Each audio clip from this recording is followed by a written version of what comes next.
Football on the night. On the night కాదు, they played football on the night కాదు. ఇక్కడ చూడండి, night కి మనము నైట్ కి 2 పెడతాము.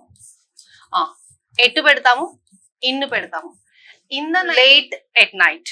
I go to sleep late at night అంటే లేట్ నైట్ వరకు నేను మేల్కుంటాను, లేట్ నైట్ తర్వాత పడుకుంటాను అని దాని అర్థం. I go to sleep late at night. అదే నేను ఇప్పుడు ఇలా చెప్తున్నాను అనుకోండి, ఇన్ అనేసి, I will attend wedding reception in the night. In the night అంటున్నా అంటే ఈ రోజు నేను వెడ్డింగ్ రిసెప్షన్ ని అటెండ్ చేయబోతున్నాను. అంటే మన పెళ్లిలో రిసెప్షన్స్ చేస్తారు కదా, ఆ రిసెప్షన్ కి మనము ఈ రోజు అటెండ్ అవ్వబోతున్నాను. డైలీ అటెండ్ అవుతాను నేను వెడ్డింగ్ రిసెప్షన్ కి? లేదు కదా, ఏదో ఒక్క రోజు అటెండ్ అవుతాను. ఏదో ఒక్క రోజు అంటే అది అకేషనల్ గా జరిగేది. అకేషనల్ గా జరిగేదానికి ఇన్ను పెడతాము, రెగ్యులర్ గా జరిగేదానికి ఎట్టు పెడతాము. Night. The dog is sleeping dash the couch. Couch అంటే సోఫా సెట్. ఇక్కడ ఆప్షన్స్ ఉన్నాయి, ఇందులో ఏదో ఒకటి రైట్ ఆప్షన్ ఉంది. Please let me know what is the right answer for this question. Thank you. Have a